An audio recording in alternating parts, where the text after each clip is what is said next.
All right, so the goal is to just add a 200 EMA filter. All right, so yeah, the next piece I need, Mark, is what is below the EMA 200 that invalidates. So you say no long trades below, but what is below the EMA 200? So in other words, what needs to be above the EMA 200 for a long? What needs to be below the EMA for a short price? All right, so I'm just going to go with the closing price then. Okay, let's see. So there's a couple ways we can do this. But first, let me add the EMA 200 on the chart. All right, there we go. There's our EMA 200. And let's create that filter here. So that's going to be a comparison solver. Right, we're comparing the close of the bar to that EMA 200. Like so. All right, so input A is going to be price, right? And the close is the default. Input B will be the EMA. There's our EMA 200 period. Call it good. And so that's it, right? That's the solver. So there we go. We can see it, right? Whenever the close is below the EMA, there we go. We get shorts only. And when it's above, right, we'll get those longs. And so here's where you can connect this in two different spots. So I can see I have two AND nodes. Oh, okay, yeah, let's take a look here. All right, yeah, we just got that typical index out of range. Okay, so what we got to do is just reload. That'll fix that problem. There we go. There's some signals. All right. Yeah, so we can see we get some signals, and then we kind of have this, I guess, some kind of a trend bias output here, right? So we can see that tiny little output of 0.2 versus the signals. Yeah, so originally I was going to say that this would need to be connected to both of these AND nodes. But, you know, this is not an actual signal there. So we can just connect this into, you know, the good thing is that, you know, I took the time to actually put a name in these AND nodes so I know what each one is doing. So really, we only need to connect this into the signal part there. So, you know, if you wanted to kind of clean up, you know, that partial output there that gives us, you know, this kind of trend filter there, we could, you know, you can connect it in down there as well. And yeah, I actually saw a few bars here disappear there. Let me disconnect that.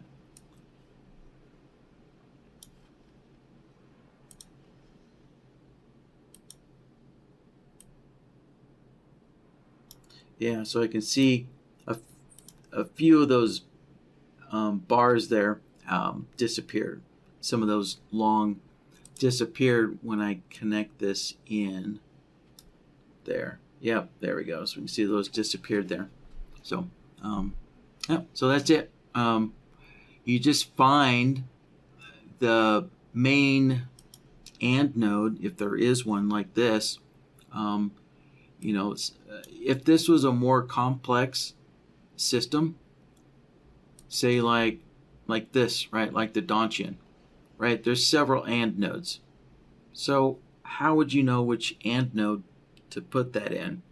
Well, you know, if you're trying to, you know, clean up the setup portion of the system, right, like I did here, right, I made sure that the Donchian channel had a minimum separation between the upper and lower channels, right? And so that was to kind of clean up the setup part. You know, I could have also connected this into the very last part and said that, okay, when the actual signal occurs, then that is when you need that 20-point separation. All right, so you got to ask yourself, you know, where in your system rules, you know, does this filter fit in best? You know, is it just point blank at the end when you get the signal? Then, you know, if that's the case, then you would just connect that in at the very end. You know, be done with it. Sometimes you would actually might connect them in to two different spots. You know, it doesn't matter. You know, there is no exact science to this. So you can just play around. You know, again, remember, the whole point of BloodHound is so that you can play around and test these ideas, you know, in a matter of seconds. You know, so if you're not sure, just, you know, try a couple of points and see how it affects the signals, right? And figure out, you know, where you know, do you like those filters to be, you know, plugged in best. So, you know, or yeah, you know, if this was a little more complex, then what we could have done is added a AND node at the end and connected that in, right? So this filter now applies at the very end of all the logic, right? You know, and of course, you know, because this filter is at the very end, it's also going to filter out, you know, this 0.2, you know, logic here, right? So we can see, yeah, that those long signals, or not signals, but that long output is also disappeared as well. So there's no one precise way to do this, but I kind of like to keep things at a minimum. So I would probably do something like that.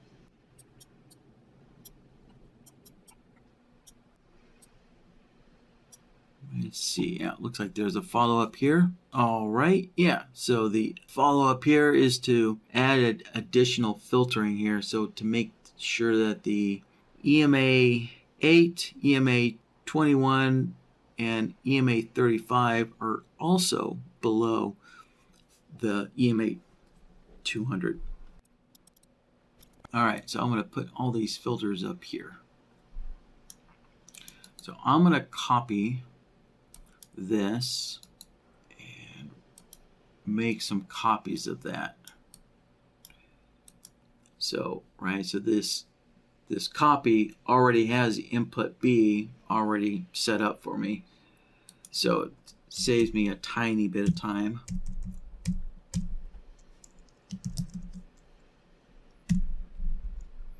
All right, so now we just need to switch input A to the EMA 8.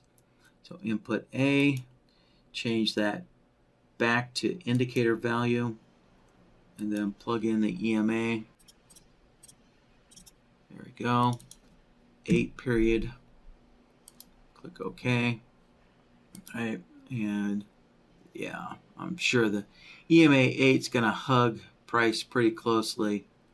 So yeah, I'd say that looks about right.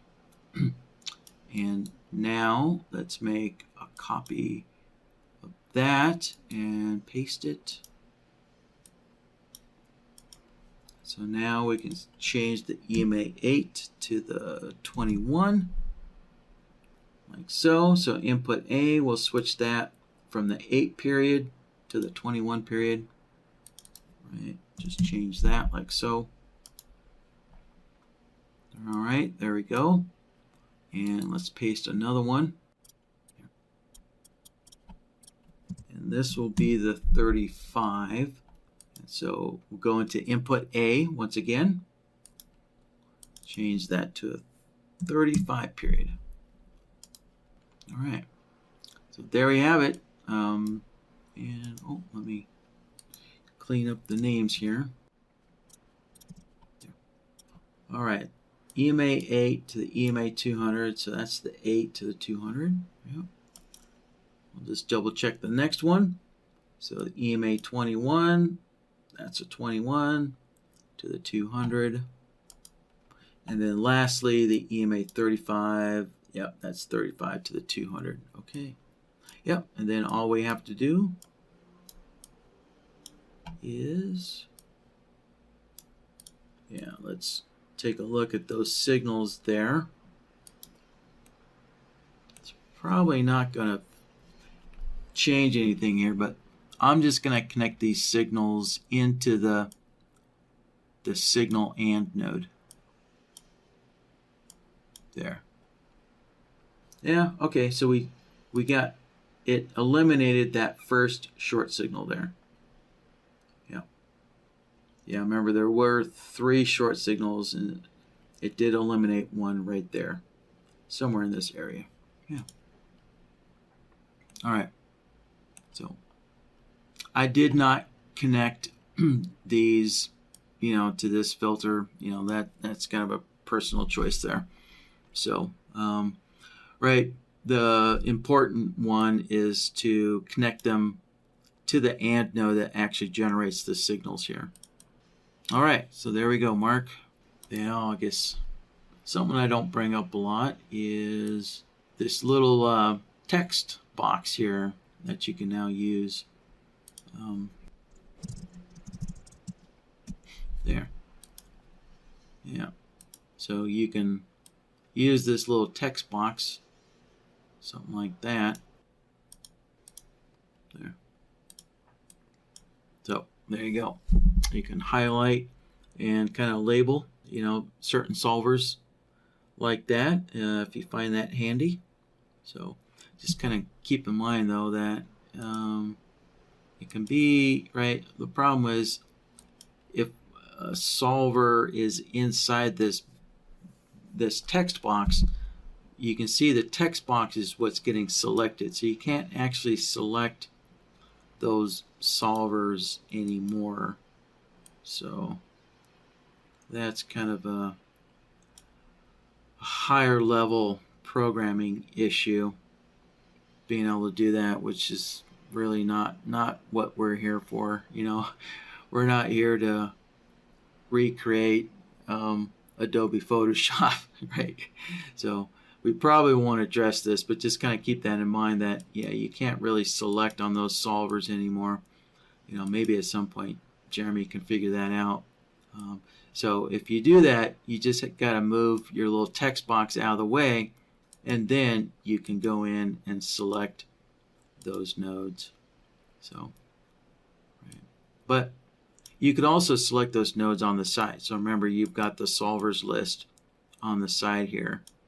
So yeah, you can just go in, select that, whatever node, you want to modify in here. You could select it on the side, right? And then you've got the property inspector here that you can go in and change the name and change whatever settings you want there. So.